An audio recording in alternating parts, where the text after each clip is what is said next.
7 বছরের দিতা বিছানায় নিশ্চিন্তে ঘুমিয়ে রয়েছে। তার মা একটু আগেই তার কাছেই শুয়েছিল, কিন্তু কিছু অতিথি বাড়িতে এসে যাওয়ায় সে মেয়েকে একা রেখেই ডাইনিংয়ে গিয়ে গল্পগুজব করছে। ঠান্ডা হাওয়া জানান দিচ্ছে যে শীত ভালোই পড়েছে। হঠাৎ করেই দিতার গভীর ঘুমটা ভেঙে গেছে। শীতটা যেন কেমন বেশি বেশি লাগছে। চোখ ডলতে ডলতে ঘুম থেকে উঠে সে দেখতে পায় তার গা থেকে কম্বলটা পায়ের দিকে নেমে গেছে। গায়ের উপর টেনে নিয়ে আবার শুয়ে পড়ে সে। এবার তার আর ঘুম আসে না। কেমন যেন একটা অস্বস্তি হচ্ছে ওর। কে যেন কম্বলটা ধরে টানছে। ধরপর করে উঠে পায়ের দিকে তাকাতেই থমকে যাইব। তার মতোই আরেকটি বাচ্চা মেয়ে তার দিকে তাকিয়ে হাসছে। অচেনা মেয়েটিকে দেখে অবাক হয়ে দিতা প্রশ্ন করে, তুমি কে? আমি সুমি। আমি তোরই দিদি রে। তোর খেলতে খুব ভালো লাগে না? হ্যাঁ, আমার খুব ভালো লাগে, কিন্তু খেলার কেউ নেই জানো তো। এই তো আমি আছি, আমি খেলবো আজ থেকে তোর সাথে। আচ্ছা, তুমি থাকো কোথায়? আগে তো আসনি। আমি এই ঘরেতেই থাকি, কিন্তু মা আমাকে ভালোবাসে না, তাই আসি না।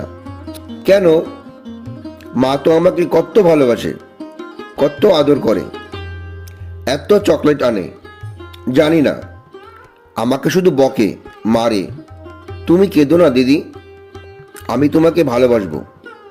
তবে আমাকে শুধু তুই দেখতে পারবি, মাকে বলিস না, তাহলে মা তোকেও বকবে কিন্তু। কেন? শুধু আমি কেন, তুইও আমার মতন ছোট তো, তাই। তুই যখন একা থাকবি আমি খেলতে আসবো, কেমন? আচ্ছা, আমিও বন্ধু পাবো, কি মজা।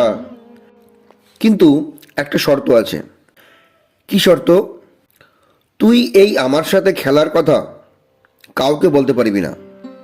যদি বলিস তোর কিন্তু খুব খারাপ হবে। সবাই তোকে খারাপ বলবে, আর কেউ ভালোবাসবে না। না না, কাউকে বলবো না দিদি। তুমি এসো, আমি খেলা করব, প্রমিস। এভাবেই এক বাচ্চা মেয়ের সাথে সখ্যতা গড়ে ওঠে দিতার। এইভাবে বেশ কয়েক মাস কেটে যায়। দিতার বাবা অনিরুদ্ধ ও মা অনিমা দেবী টের পায় কিছু একটা গন্ডগোল হচ্ছে। প্রায় দিনই আড়াল থেকে মেয়ের খিলখিলে হাসি, কথা বলা শুনতে পান।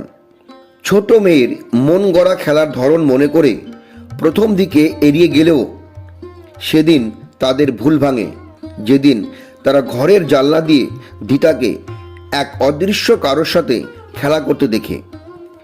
দিতা বল ছুড়ে দিলে হাওয়াতেই কেউ বল ধরে দিতার দিকে ছুড়ে দিচ্ছে। এই দৃশ্য দেখে হঠাৎ করে দরজা খুলে ভিতরে ঢুকে আসে তারা। দিতা তখন হাতে বল নিয়ে তাদের দিকে তাকিয়ে রয়েছে। কার সাথে খেলছো দিতা? কে ওটা? মায়ের প্রশ্নের উত্তরে চুপ করে তাদের দিকে তাকিয়ে থাকে দিতা। মুখ দিয়ে তার কথা সরতে চায় না। ওর চোখগুলো যেন কিছু বলতে চাইছে, কিন্তু গলা দিয়ে কোনো আওয়াজ বেরোচ্ছে না। দিতার মা খুব ভয় পেয়ে যান। কিছু একটা ব্যবস্থা করতেই হবে। রাত পার হতে না হতেই শরীরের দ্রুত হঠাৎ অবনতি হতে থাকে দিতার। চোখের কোণে কালি পড়ে গিয়ে কঙ্কালসার হয়ে যায় চেহারা। খাওয়া বন্ধ হয়ে যায়। সবসময় ঘুমিয়ে থাকে ফুলের মতো মেয়েটা। ঘুমের মধ্যে উল্টোপাল্টা বকতে থাকে।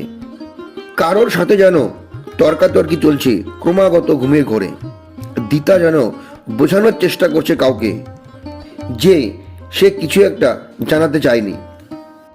ডাক্তার দেখিয়ে কোনো লাভ হয়নি। চোখের সামনে সেদিনকার জানলা দিয়ে দেখা ঘটনার ব্যাপারটা এড়িয়ে যায়নি অনিরুদ্ধ। অশরীরীতে বিশ্বাস না করলেও নিজের চোখে দেখা ঘটনার অভিজ্ঞতার কথা মাথায় রেখে খোঁজ নিয়ে ডেকে নিয়ে আসে এক পিশাচ সিদ্ধ তান্ত্রিককে। তান্ত্রিককে নিয়ে বাড়িতে ঢুকতে ঢুকতেই অনিরুদ্ধ বুঝতে পারে এক অদ্ভুত নিস্তব্ধতা গ্রাস করেছে বাড়িটাকে। দোতলায় উঠে এসে অনিরুদ্ধ দেখতে পায় প্রায় পাগলের মতন উস্কো খুস্কো চুল নিয়ে বসে রয়েছে অনিমা দেবী। কোলে কঙ্কালসার চেহারার ছোট 7 বছরের মেয়ে শুয়ে রয়েছে। সে যে চির ঘুমের দেশে পাড়ি দিয়েছে, চিরকালের মতন এক দেখাতেই বোঝা যাচ্ছে। অনিরুদ্ধ নিজেকে যথাসাধ্য শক্ত করে নিয়ে কাঁধে হাত রাখে অনিমা দেবীর। দেওয়ালের দিকে এক দৃষ্টিতে তাকিয়ে থাকা অবস্থাতেই গড় গড় করে বলতে থাকে অনিমা দেবী, জানো তো অনিরুদ্ধ, পাপ কাউকে ছাড়ে না। আজ আমার জন্যই আমার মেয়ে আমার কাছে নেই। দিতা চলে যাওয়ার আগে আমার দিকে ঘোলা দৃষ্টিতে তাকিয়ে বলল, তুমি সুমিদিকে কেন মেরেছিলে মা? হ্যাঁ অনিরুদ্ধ, তোমার প্রথম পক্ষের মেয়ে সুমিকে আমি মেরেছিলাম, ঠিক এই 7 বছর বয়সে, আজ থেকে 9 বছর আগে। ওকে আমি বিষ খাইয়ে। আজ এত বছর বাদে সে এসে প্রতিশোধ নিয়েছে, ঠিক যে বয়সে তার প্রাণ আমি কেড়ে নিয়েছিলাম। সেই একই বয়সে সেও আমাদের মেয়ের প্রাণ কেড়ে নিল। আমি অপরাধী, আমার জন্য 2টো প্রাণ গেছে। আমার যেন কড়া শাস্তি হয় অনিরুদ্ধ, না হলে যে মরেও আমি শান্তি পাবো না।